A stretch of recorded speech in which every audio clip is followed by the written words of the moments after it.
noite, igreja. Boa noite. Que a graça e que a paz de Cristo estejam com todos. Amém.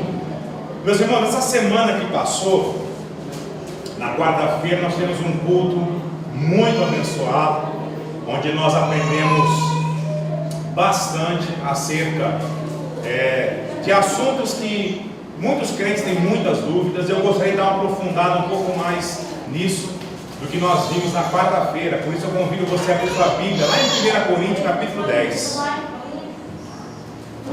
1 Coríntios capítulo 10.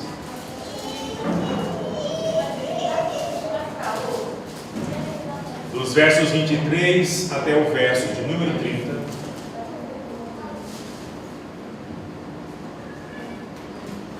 E o título da mensagem de hoje é a responsabilidade em ser livre.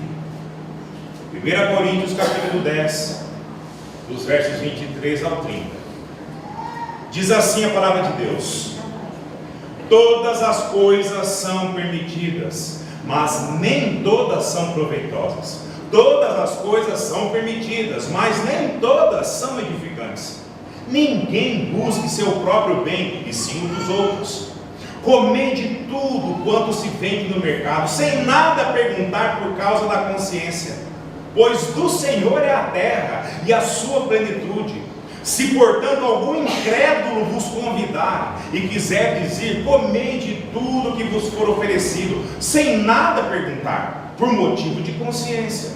Mas se alguém vos disser: isto foi oferecido em sacrifício, então não comais, por causa daquele que vos advertiu e por causa de consciência. Não estou falando da tua consciência, mas da consciência do outro. Pois porque seria julgada a minha liberdade pela consciência de outra pessoa? E se participo com gratidão, porque eu seria culpado por algo pelo que dou graças? Portanto, seja comendo, seja bebendo, seja fazendo qualquer outra coisa, fazei tudo para a glória de Deus. Amém. Não vos torneis motivos de tropeço, nem para judeus, nem para gregos, nem a igreja de Deus. Assim como em tudo, eu também procuro agradar a todos, pois não busco meu próprio bem, mas o de muitos, para que sejam salvos. Amém. Até aqui, abaixa a cabeça. Senhor, nós estamos nesse momento, Pai, diante da Tua Palavra. Nós clamamos, Deus, a ação do Teu Santo Espírito. Abra nosso coração, Senhor, abra nosso entendimento, para que nós consigamos perceber, Pai, notar, entender, compreender todas as verdades aqui contidas, e que isso possa falar ao nosso coração, ao ponto de ressignificá-lo de dentro para fora, para que somente Cristo Jesus seja evidenciado. Assim como Paulo diz, para nós sermos imitadores de Cristo Jesus. Obrigado por esse privilégio de poder estar na Tua casa para Te louvar e Te agradecer. Essa oração que fazemos não é dos nossos méritos, mas de Cristo Jesus. Amém. Meus irmãos, vou precisar da atenção da igreja, bastante atenção, porque nós vamos aprender aqui hoje, a palavra do Senhor diz respeito a muita coisa da minha e da sua vida, que infelizmente, por conta talvez de uma miopia cristã, de pressupostos que nós carregamos de religiosidade, a gente acaba confundindo, fazendo muita coisa que não é de fato a vontade de Deus, e nos privando às vezes de muita coisa boa que Deus nos deu, por essa ignorância, por não saber o que de fato representa para Deus. Então, me acompanhe firmemente aí, amém?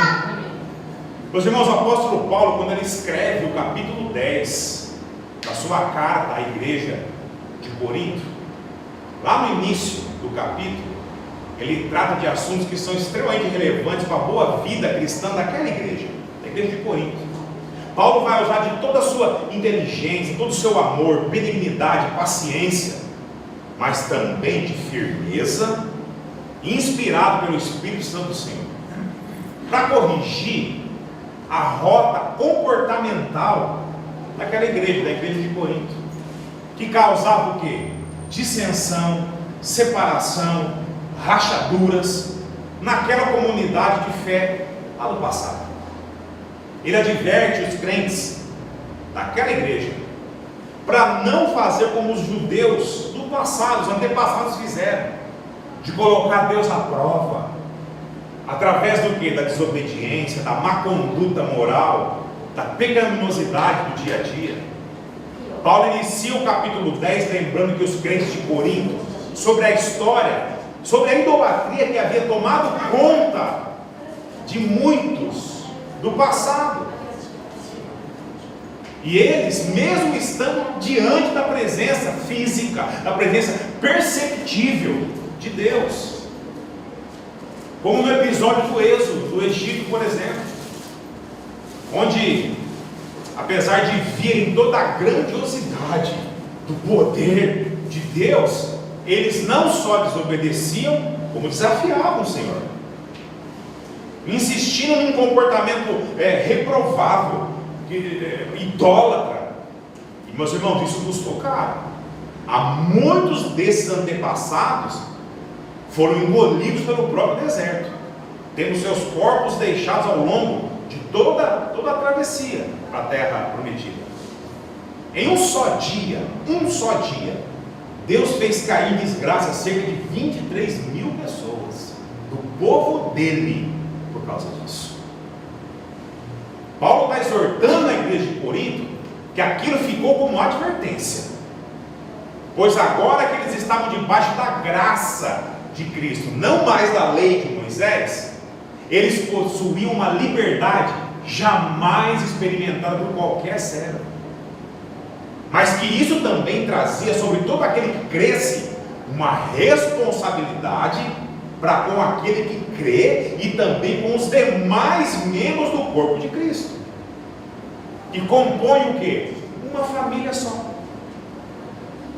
E isso para lembrá-los, tanto no Êxodo quanto lá em Corinto, Deus e Jesus continuavam sendo o mesmo.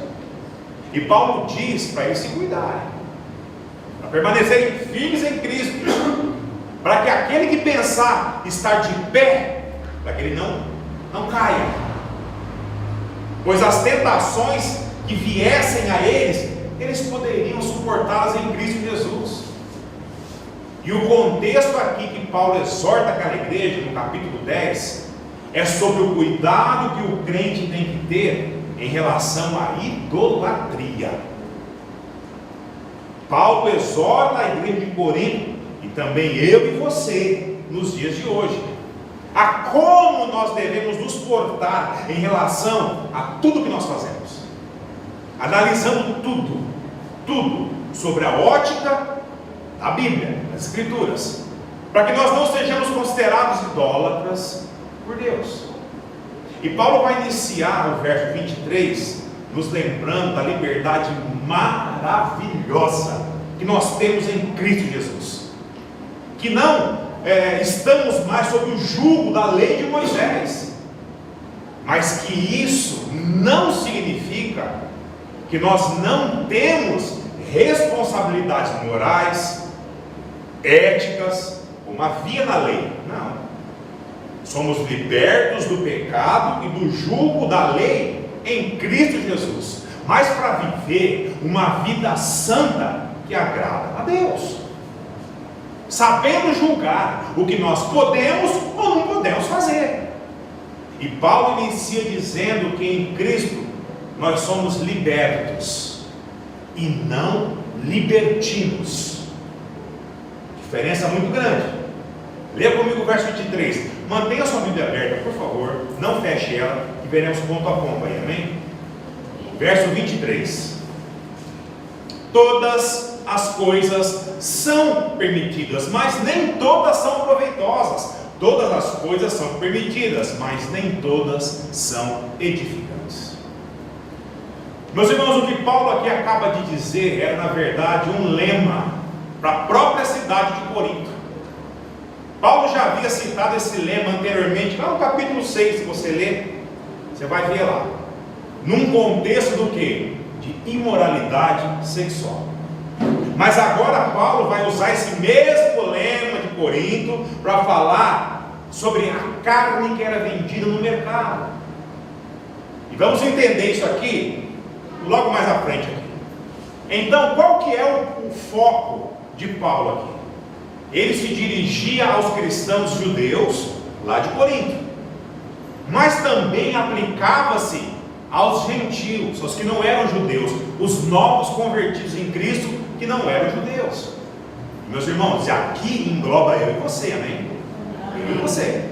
Paulo está mostrando aqui o conceito de que o egoísmo de uma pessoa cancela a possibilidade dela receber recompensas. Paulo disse isso porque havia crentes naquela igreja lá que desafiava o apóstolo, desafiava Paulo justamente nessa questão sobre a liberdade em Cristo, e que ao invés desses crentes edificarem a igreja, eles faziam tudo o contrário. Estavam virando o que? Pedras de tropeço na vida dos demais irmãos. O egoísmo dessa gente em querer fazer tudo que lhe fosse conveniente. Nós somos livres em Cristo, então tudo que for conveniente eu faço.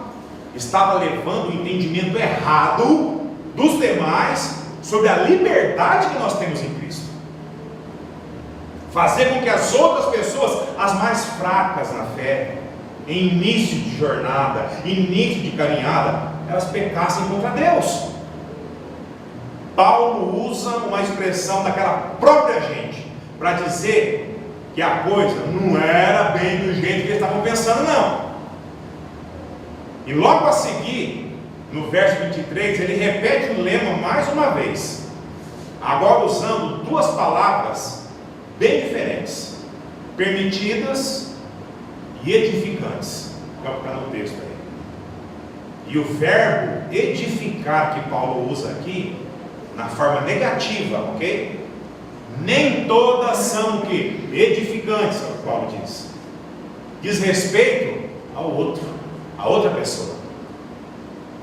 Ou seja, o que você pode, o que você faz pode até ser permitido, mas será que isso vai edificar a vida do outro ou a si próprio? Essa é a única questão. Pois se edifica só a você, se edifica a si próprio, isso não passa do quê? Egoísmo. Pois Cristo disse para amarmos a Deus e a quem? Ao próximo, como a Ele mesmo. Como pode até achar que ama a Deus se você não ama o próximo?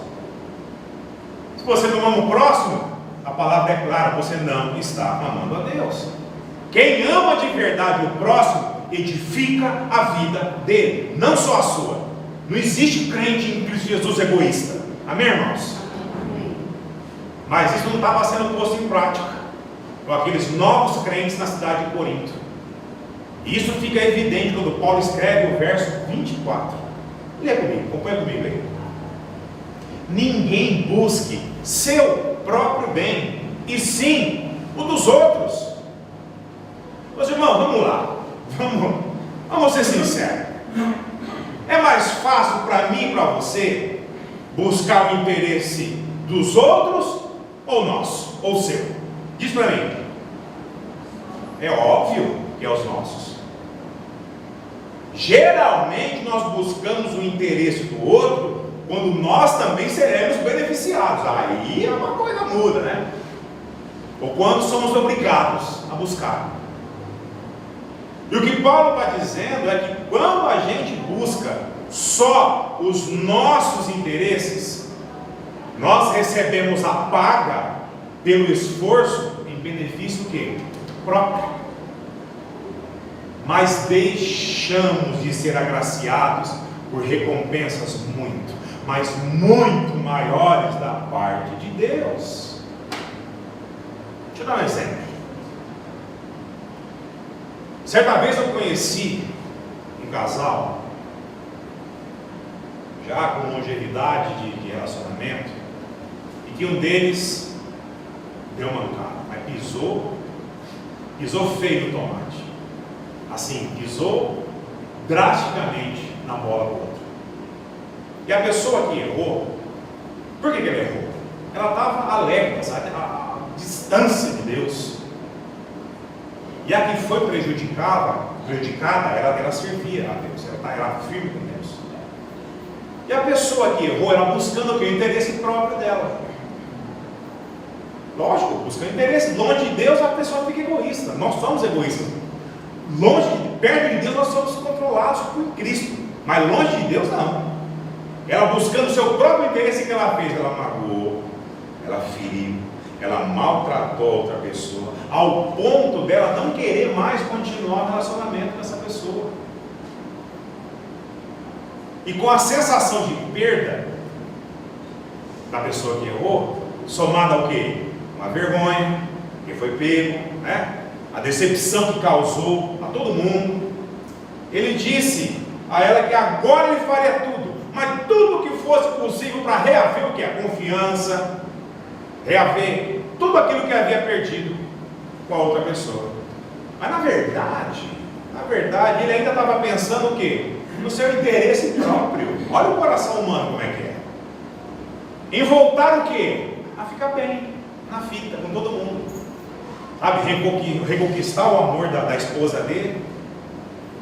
Mas ela, por amor a Cristo Jesus, impôs uma única condição para que eles continuassem tentando. Uma só. Pediu a ele que antes de tudo, ele se aproximasse de Deus. Que depois, só depois, eles iriam ver o que aconteceria. Olha que interessante.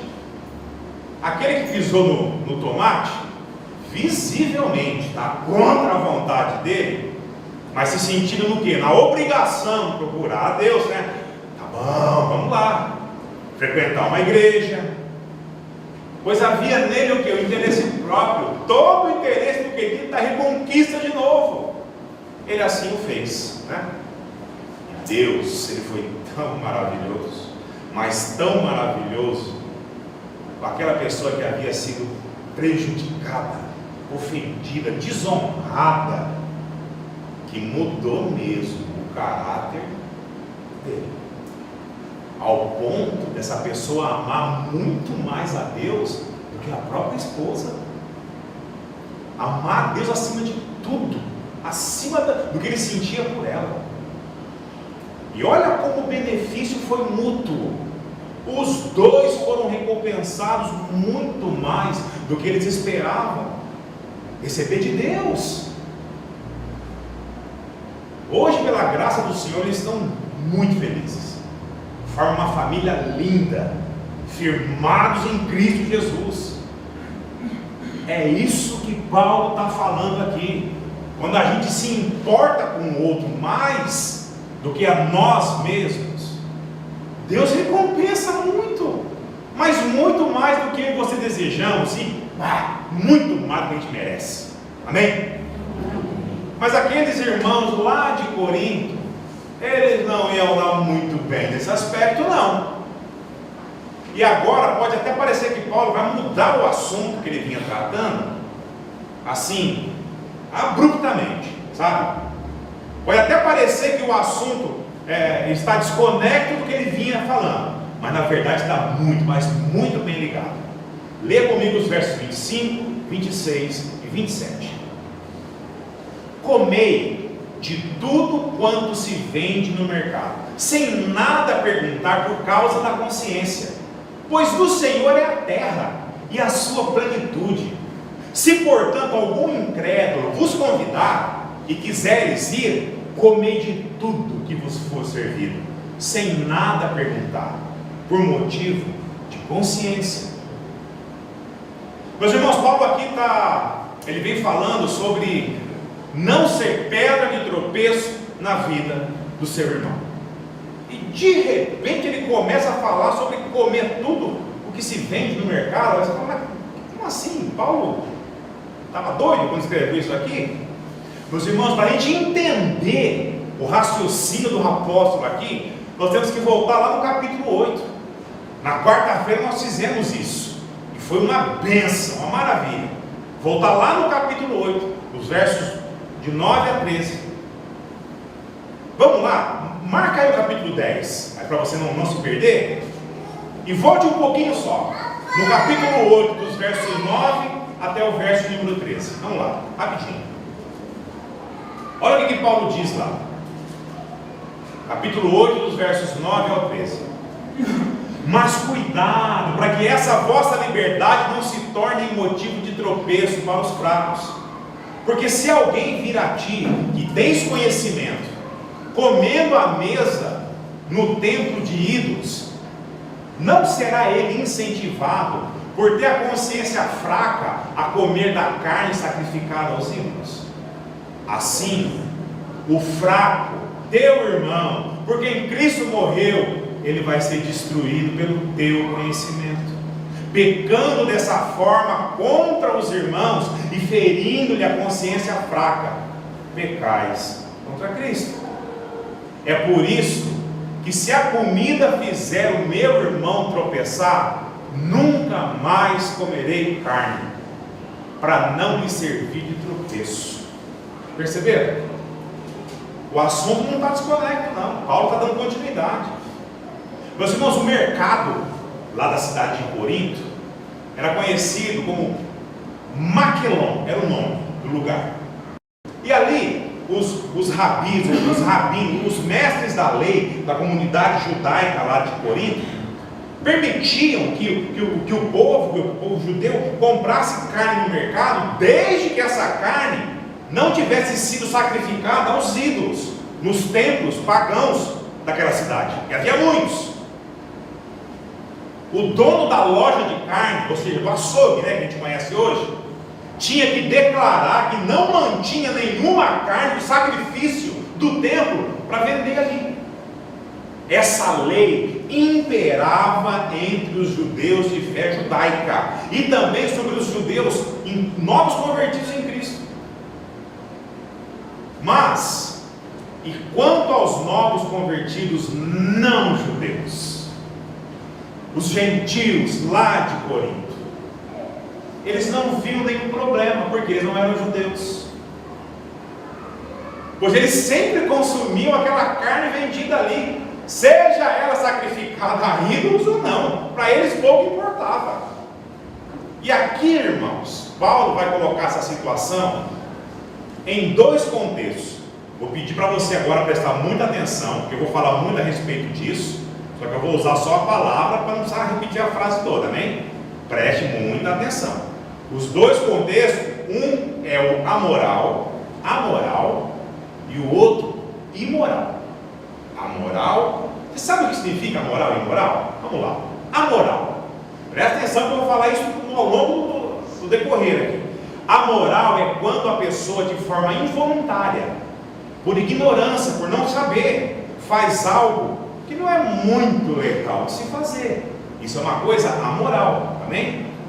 E imoral é quando sabemos que existem normas, existem condutas a seguir e não fazemos nada, fazemos justamente o contrário. Entenderam a diferença? Então gravem isso daí. Quando Paulo diz: comei de tudo quanto se vende no mercado, sem nada perguntar por causa da consciência, pois do Senhor é a terra e a sua plenitude. Se portanto algum incrédulo vos convidar e quiseres ir, comei de tudo que for servido, sem nada perguntar, por motivo do quê? De consciência. Paulo aqui está falando sobre o assunto da carne, da forma o quê? Amoral. Eu acabei de dizer. Deixa eu dar um exemplo. Vamos lá. Como é que eu faço? Você foi convidado para um churrasco, né? Todo mundo que gosta de churrasco, né? Você foi convidado para um churrasco maravilhoso, e carne branca, carne vermelha, carne mais gordinha, magrinha, e você vai, come, e vai embora para casa com o barrigão desse tamanho, tranquilo, em paz. Até aí, beleza, tudo bem.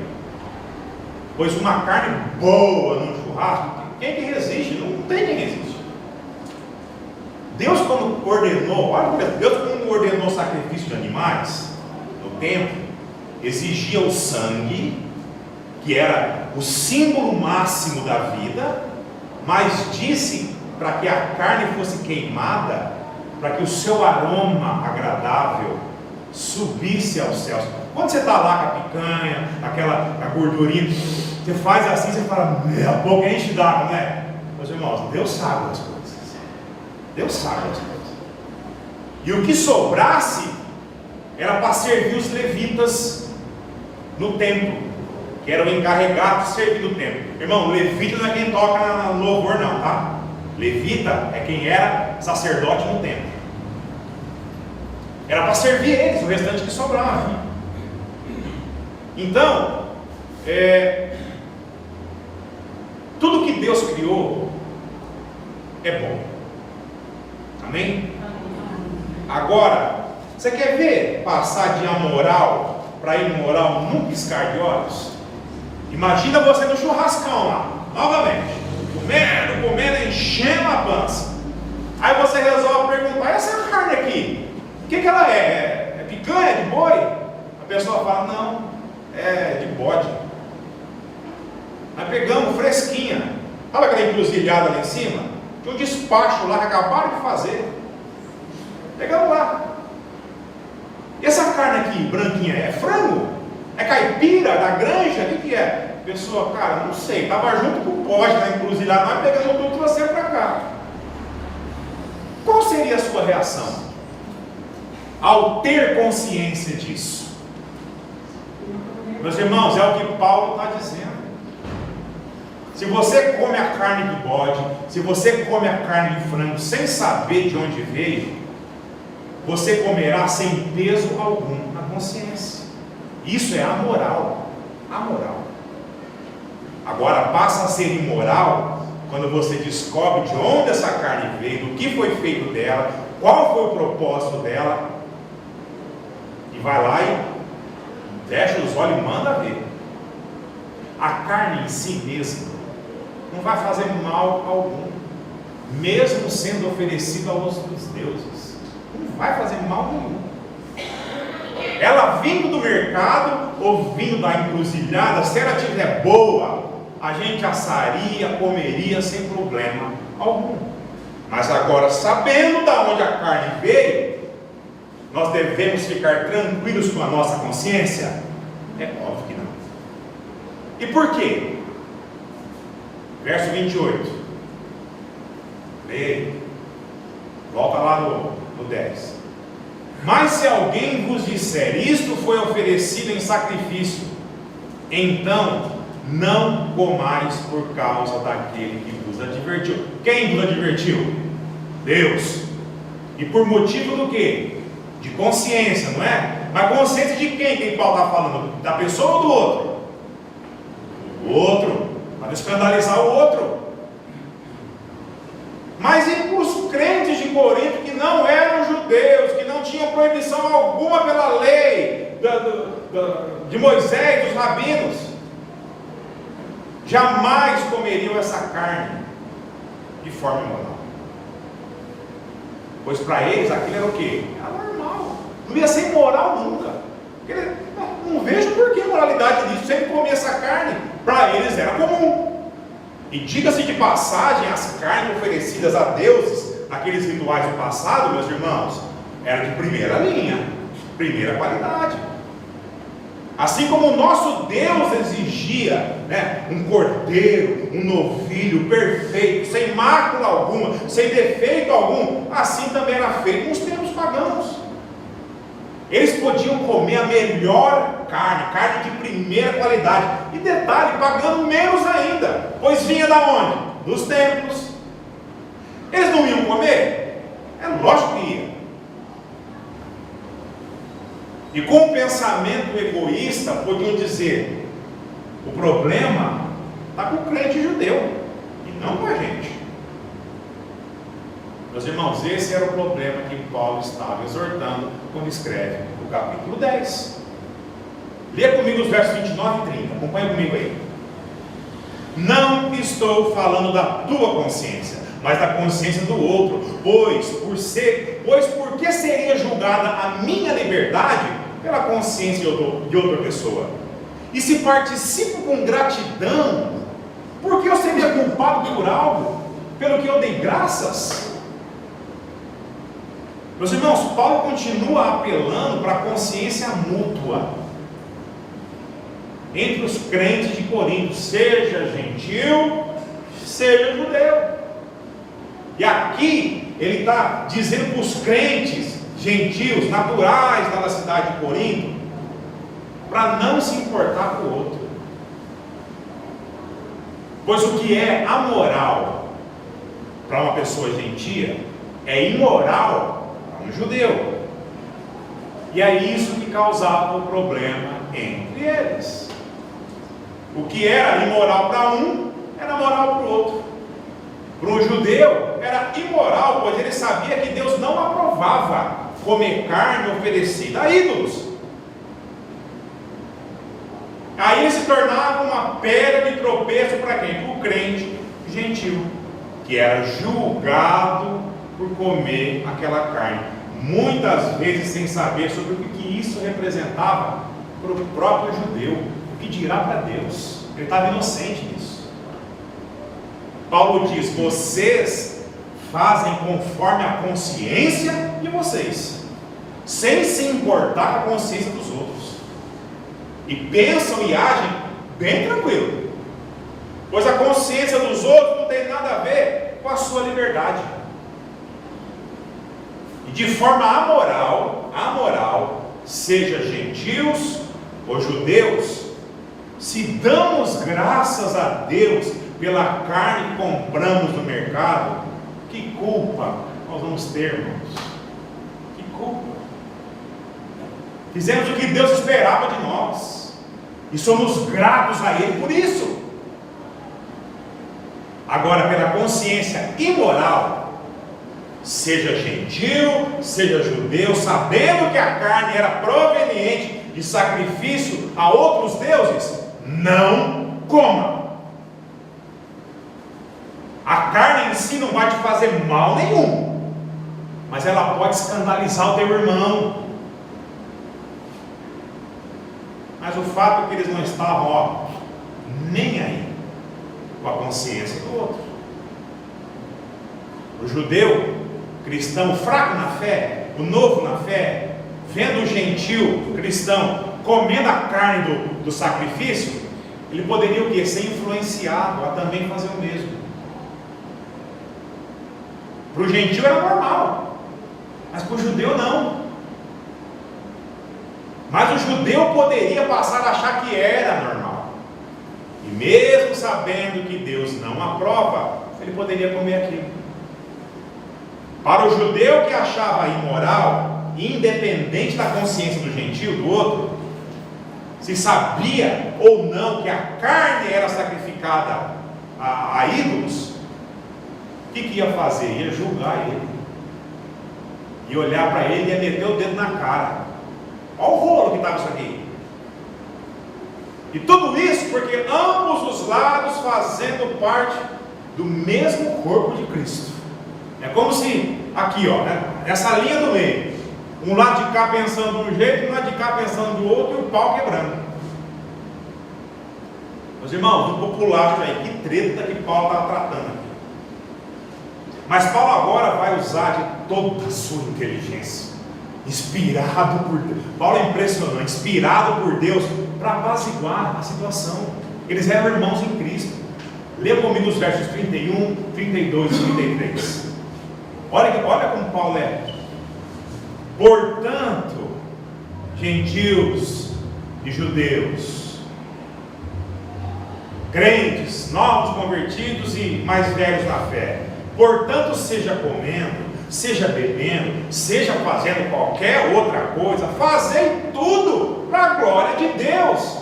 Não vos torneis motivo de tropeço nem para judeus, nem para gregos, nem para a igreja de Deus. Assim como em tudo eu também procuro agradar a todos, pois não busco o meu próprio bem, mas o de muitos, para que eles sejam o quê? Salvos.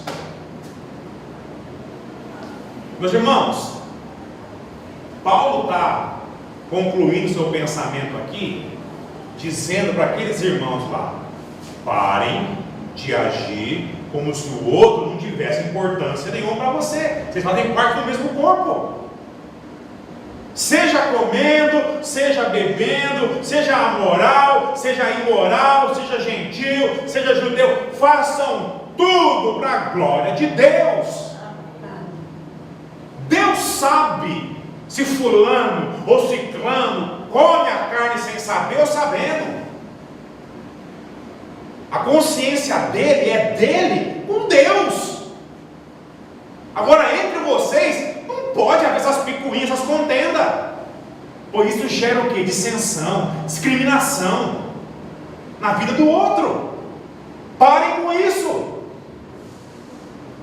Vocês não são crentes em Cristo Jesus? Cadê os frutos do Espírito na vida de vocês? Paciência, mansidão, amabilidade, amor ao próximo. Não seja pedra de tropeço na vida do seu irmão e na vida de quem quer que seja. Amém, igreja? Amém. Porque, olha, eu vou falar uma coisa para você, que se tem uma coisa que crente é bom, é de meter o dedo na cara dos outros e falar o que pensa. É ou não é? Paulo está ensinando que não é bem assim não, hein? Agora, se nós trouxermos tudo esse conceito que a gente entendeu aqui, entenderam, né? Amém? Se nós trouxermos todo esse contexto para a realidade do nosso tempo, da igreja de Cristo hoje, será que está muito diferente da igreja de Corinto? De verdade, irmãos, eu creio que está bem pior. Bem pior. Com profunda tristeza eu digo isso. Irmãos que não estão nem aí no outro. Irmãos que de forma amoral, dão mau testemunho dentro e fora da igreja. E crentes que de forma imoral, pois sabem qual que é a vontade de Deus para tanta coisa, não está nem aí.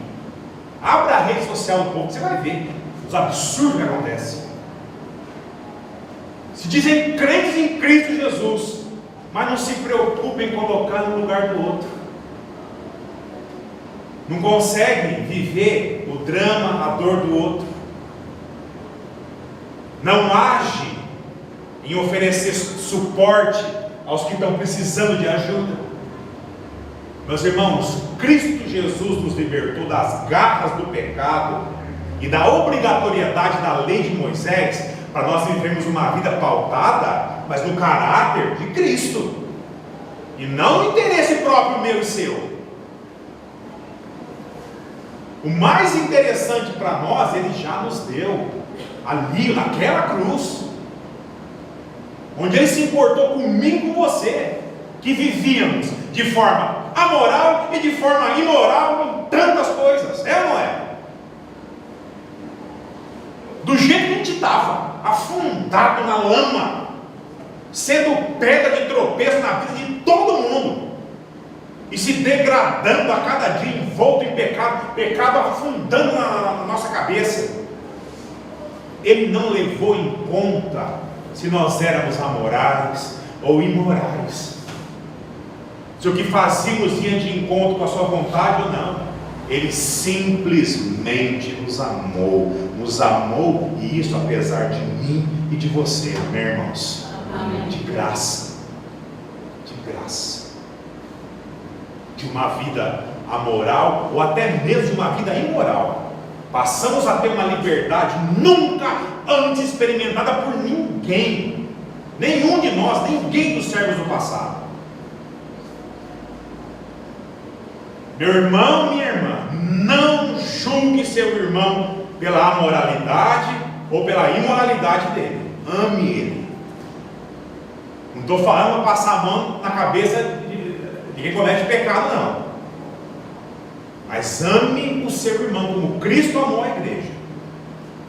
Invista no relacionamento com ele. Mostre interesse pela vida dele. O ajude, o socorra. Dê suporte a ele. Tudo que façais, faça para a glória de quem? De Deus, não sua. E se a glória é de Deus, que nós façamos o quê? O nosso melhor. Amém? Amém. Meus irmãos, ser igreja é mais ou menos isso. Nós somos um corpo vivo, composto por quê? Pessoas. com suas consciências, com as opiniões, cada um do seu jeito, do seu caráter, do seu humor. Nós não podemos fazer como aqueles crentes de Corinto estavam fazendo, criando dissensão entre os próprios membros, rachando a igreja.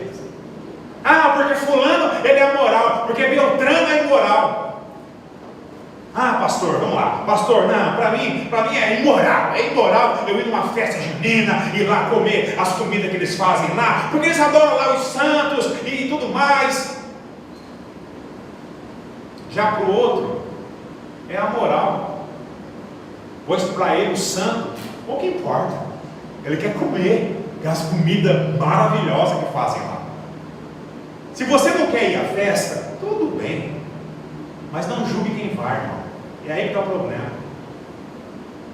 Não julgue quem vai. Não julgue quem vai lá comer, ou comprar para levar para sua casa.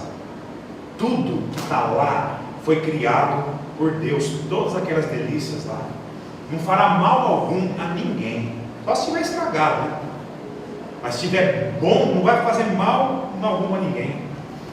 Mas se você sabe que lá há devoção aos santos, e isso vai escandalizar seu irmão, não vá, nem coma nada, mas não julgue quem vai. Desafio para a igreja, Romanos 8, leiam em casa, fala justamente sobre isso. Não seja pedra de tropeço, indo e escandalizando os mais fracos na fé. Não seja pedra de tropeço, não indo e nós descendo a lenha, apontando o dedo para quem vai.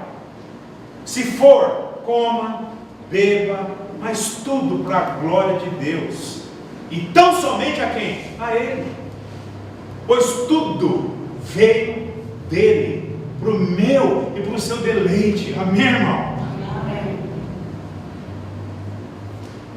Deus não condena a cultura, Deus condena a cultura ruim, como o carnaval, por exemplo. Deus não condena o outro pela sua consciência, Deus condena eu e você pela nossa própria consciência. Nós temos que nos colocar no lugar do outro. Mas, irmão, as pessoas podem e elas vão errar com a gente. Vão pisar na bola com a gente. As pessoas vão cometer cada deslize comigo, com você. Mas nós não podemos condená-las pelo que fazem, e sim ajudá-las a compreender o que Deus espera dela e de mim e de você. A pessoa sendo amoral, se aproxime dela. Ela está perdida, ela não sabe. Olhe ela, caminhe com ela, ouça os dramas dela, analise a perspectiva dela, ensine, irmão, ensine a vontade de Deus para ele. Se a pessoa se comporta de forma imoral, faça a mesma coisa, e lembre a ele o que Deus espera dele e de nós. E mesmo que a imoralidade dele persista, não julgue, pois nós éramos iguais ou piores que ele, mas a graça de Cristo Jesus nos libertou e também vai libertar ele. Esse é o desafio para mim e para você como igreja, sermos igrejas em Cristo Jesus. Amém, irmãos? Louvado seja Deus. Eu fico impressionado com a palavra de Deus, como ela liberta a gente. É isso, irmãos. Amém. Abaixa o